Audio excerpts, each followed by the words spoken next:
artificial intelligence, AI. It's a term that is absolutely reshaping our world. But what does it really mean? Come on, let's cut through all the hype and get right to the core of it right here in the next 5 minutes. So you see the term AI pretty much everywhere, right? It's in the news, it's on our phones, it's just unavoidable. But when we talk about artificial intelligence, what are we actually talking about? Let's get past the buzzwords and find out what's really going on. Okay, let's start by clearing up the biggest point of confusion right off the bat. You've probably heard AI, machine learning, and deep learning all used like they're the same thing.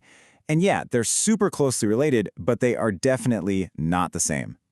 Think of artificial intelligence, or AI, as the big, giant umbrella.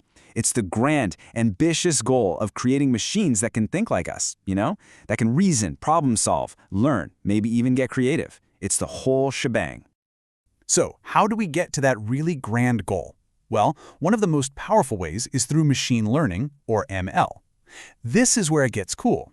Instead of trying to write a rule for every single possible situation, we just feed a machine a ton of data and let it learn the patterns for itself.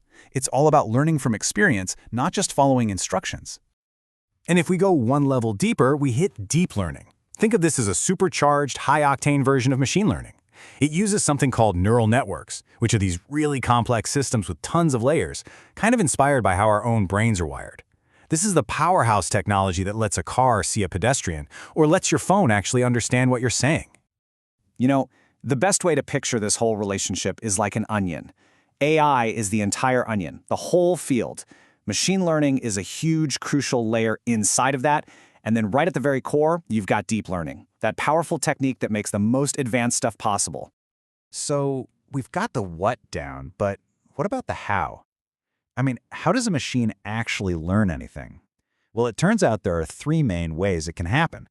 First up is supervised learning. Honestly, the best analogy is studying with flashcards. You give the machine data that's already labeled, like this is a picture of a cat, this one's a dog, so it can learn to make predictions on new stuff.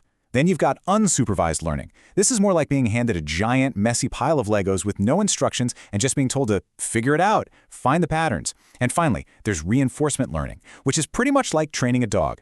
The system learns by trial and error, getting little rewards for good actions and learning what not to do.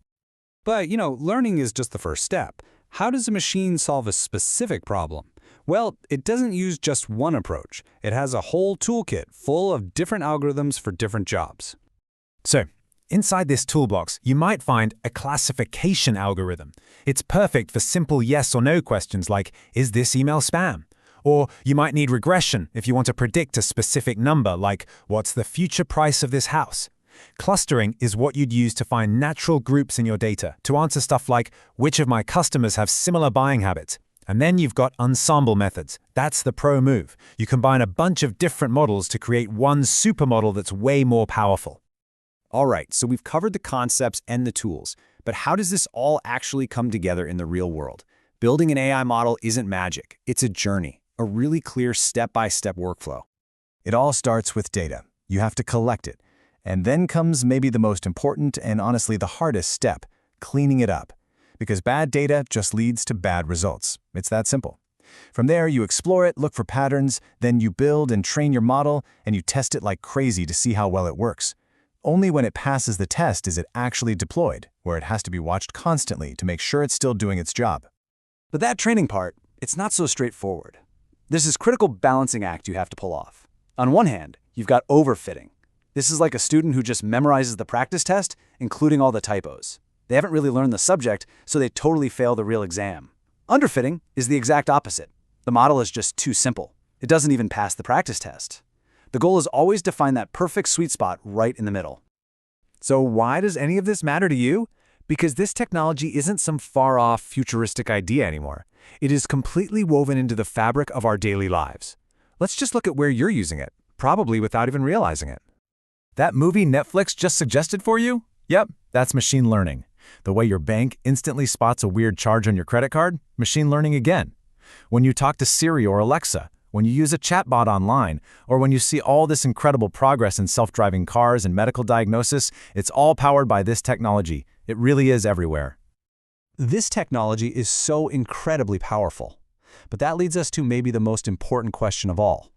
With all of this amazing capability, does it always get it right? And the unavoidable answer is no, it doesn't. And this brings us to one of the single biggest challenges in the entire field of AI, bias.